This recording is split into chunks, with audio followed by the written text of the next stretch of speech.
Benvenuti nel video dedicato alla confezione di questo modello. È una maglia con un collo drapeggiato. Io ho utilizzato per questo modello un tessuto di maglina in viscosa. Sono adatte qualsiasi tipo di magline, non è assolutamente adatto un tessuto fermo. Per quanto riguarda la creazione del cartamodello, ho utilizzato TTCAD L3. Nella descrizione di questo modello trovate anche il link al video tutorial per la creazione del cartamodello. Vediamo assieme come confezionarlo. Queste sono tutte le parti del cartamodello realizzati con il programma TTCAD L3. Questo è al 50% rispetto al modello originale. Questo modello è costituito da manica, questo che è il bordino per rifinire il girocollo dietro, la fascia del fondo, i polsini, il davanti e il dietro. La prima cosa che faccio è prendere il bordino del dietro, togliere gli spilli e separare il cartamodello dalla stoffa. Segno una X dove ho appoggiato il cartamodello perché è il dietro del tessuto. Questo naturalmente, essendo al 50%, è molto piccolo, voi ce l'avete più grande e andate anche meglio a lavorarlo. Apro. Questo è il dritto del tessuto. Vado a trasferire solo su un lato i margini di cucitura che mi vengono indicati dal cartamodello, quindi misuro i centimetri e li riporto con il gesso sul tessuto. Essendo una linea dritta, potrei anche segnare un punto iniziale, un punto finale e poi tracciare la linea, ma il tessuto è molto morbido, quindi vado meglio a riportare i vari segni. Poi piego a metà, rovescio contro rovescio, unisco i margini con degli spilli.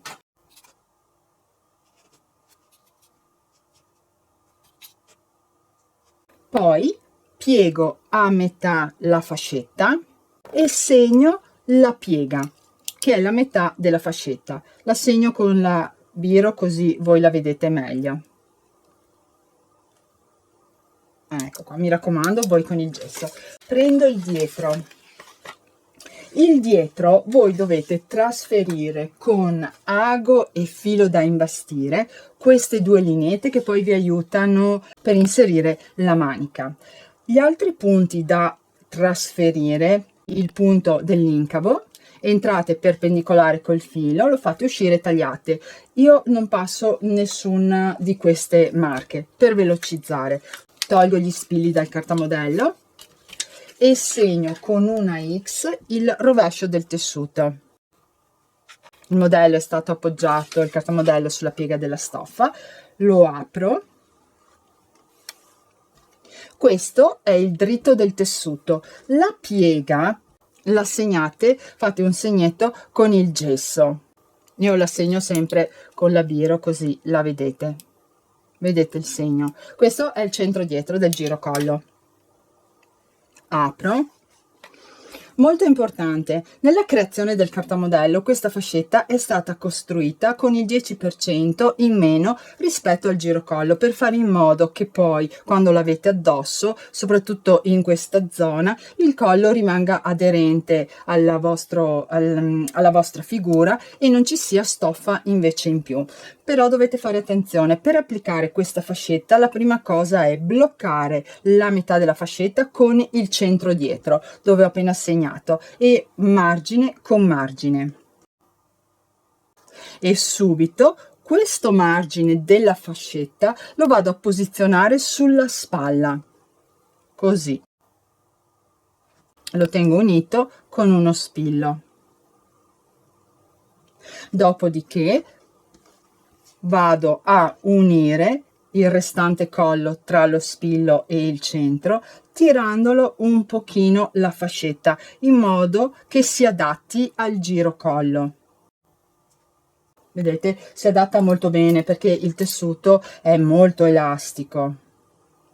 Poi faccio la stessa cosa dall'altra parte, l'estremità della fascetta vado ad unirla con la spalla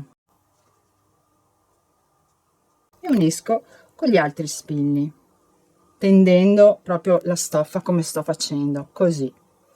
Poi tengo con le dita e metto tutti gli altri spilli. Sul gesso fatto precedentemente vado ad imbastire e poi eseguo una cucitura a macchina, solo una cucitura a macchina. Eseguita la cucitura a macchina, io l'ho fatta con un colore in contrasto così la vedete bene, vado a tagliare il margine e lascio solo mezzo centimetro. Tagliato il margine, porto il bordino sul rovescio del tessuto. Qui prima è meglio stirare i margini così rimangono più piatti e il lavoro è più semplice. Lo porto sul rovescio in questo modo. Blocco con degli spilli, porto un'estremità, poi la metà. Devo vedere 1 millimetro di tessuto che sporge, in modo che sul dritto non si vede la fascetta. Questa in realtà è una fascetta che si potrebbe fare anche che si veda sul dritto del tessuto, e per fare questo è la partenza. Invece di partire dritto contro dritto si mette la fascetta sul rovescio e poi si porta sul dritto del tessuto, e allora si vede questa fascetta dalla parte del dritto. Così vi consiglio di imbastirla a margine e poi eseguire una cucitura a macchina qui così a 2 millimetri dalla piega del bordino. Questo è quello che si vede sul dritto del tessuto e questo è quello che si vede sul rovescio del tessuto. Dovete fare attenzione che il bordino, il margine qui, rimanga accostato alla spalla e non invece rimanga all'interno, perché poi dobbiamo prenderlo dentro con la spalla del davanti. Ora prendo il cartamodello del davanti e vado a trasferire sul tessuto questo punto. Questo punto è molto importante. Poi, se voi volete, potete trasferire questo punto che vi serve poi per l'applicazione della manica, anche la spalla e l'incavo. Con l'ago e il filo da imbastire, il filo doppio, entro perpendicolare su questo punto, faccio uscire, lascio alcuni centimetri e taglio il filo. Tolgo gli spilli dal cartamodello. Queste linee che trovate all'interno del cartamodello, questa e anche questa linea qui, sono le linee di costruzioni che sono servite, non vi servono a niente, quindi non dovete andare a trasferirle sul tessuto. Così. Questo è il rovescio del tessuto, faccio una X e vado a separare le stoffe e a tagliare la marca. Questo è il dritto del tessuto. Prendo il dritto del dietro e lo appoggio dritto contro dritto. Dovete fare attenzione alla spalla, questo è il margine della spalla, lo dovete far coincidere, e questa marca che avete appena trasferito la dovete accostare al bordino, qui così, in questo modo. E qui spalla con spalla. Blocco con gli spilli, vado a trasferire sul tessuto i margini di cucitura che mi vengono indicati dal cartamodello. Questi li misuro e li vado a trasferire con il gesso e il metro. Posso anche tracciare poi una retta con il gesso. Vi consiglio di imbastire la spalla del davanti con il dietro, e poi dovete fare questa cosa prima di andarla a cucire, che facciamo una cucitura unica. Questa che sporge è la spalla della paramontura. Avvolgete il vostro bordino in questo modo e accostate la spalla, spalla con spalla. Avete visto? In questo modo l'avete avvolta, così viene rifinito tutto per bene. Io blocco di nuovo con degli spilli. Se voi avete imbastito, trovate la vostra imbastitura da questa parte e andate a cucire a macchina, solo cucitura a macchina. Altrimenti, se volete fare come sto facendo io solo con gli spilli, dovete andare a trasferire di nuovo i margini di cucitura e poi fare una cucitura. Naturalmente faccio la stessa identica cosa sull'altra spalla. Cucite le spalle del davanti e del dietro e della paramontura. Non serve rifinire il margine, bisogna tagliare e lasciare un mezzo centimetro. E poi guardate, la giro solo per farvi vedere com'è finita, perché devo unire ancora il fianco, quindi bisogna unire il fianco prima di fare questo passaggio, ma volevo farvi vedere la spalla. Il risultato è questo. Questo è quello che si vede sul dritto del tessuto e questo sul rovescio. Rimane tutto all'interno, non si vedono più i margini di cucitura. Avete visto? Ora lo riporto dritto contro dritto perché bisogna unire anche il fianco.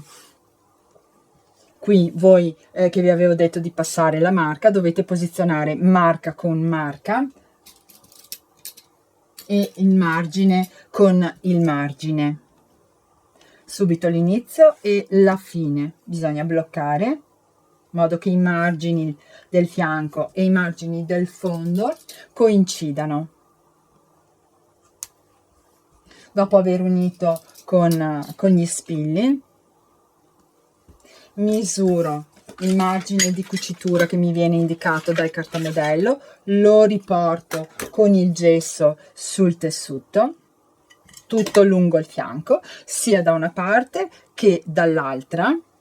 Vado ad imbastire, cucio a macchina sul segno del gesso e rifinisco i margini con taglio e cuci oppure zig zag. Cucita e rifinito i fianchi. Per quanto riguarda la cucitura sia della spalla che dei fianchi, io utilizzo la cucitura il punto normale classico, mentre per quanto riguarda poi il polsino e la fascia del fondo, lì invece utilizzo il punto elastico, che sulla macchina da cucire ha questo simbolo qua, è una specie di zig zag un po' inclinato. Ecco qua. Questo è quello che si vede sul rovescio del tessuto. Prima di applicare la manica dovete fare questa cosa. Faccio vedere dal cartamodello. Questa parte qui è la parte della spalla che abbiamo appena unito con il dietro. Questa parte qui invece, questa che è leggermente arrotondata, è la parte dell'incavo e va posizionata e fermata sull'incavo prima di applicare la manica.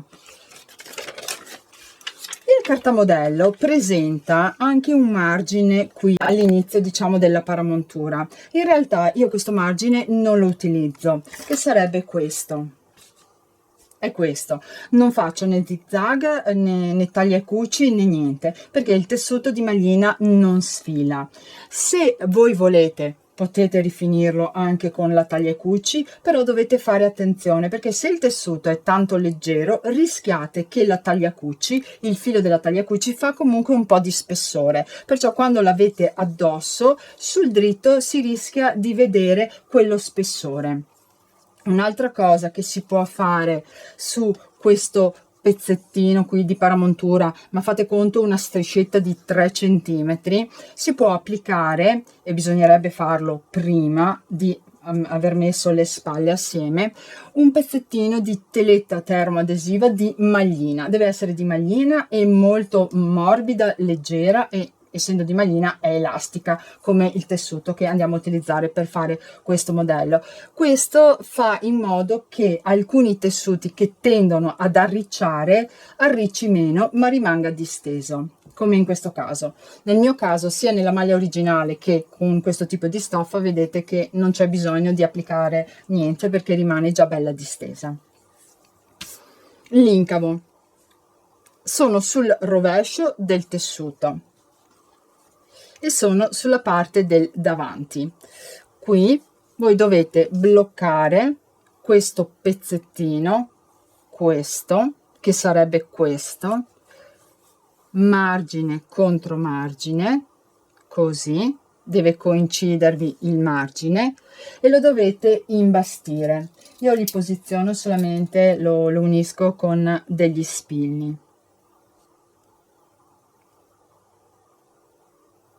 Questo sia da una parte che dall'altra, in modo che quando poi mettete la manica rimane bloccato con la cucitura della manica.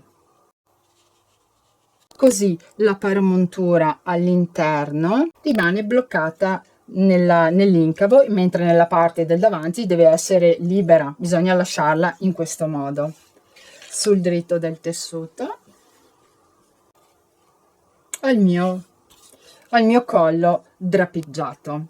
Arrivati a questo punto ho la mia manica. Nella descrizione di questo video troverete il link per l'applicazione della manica.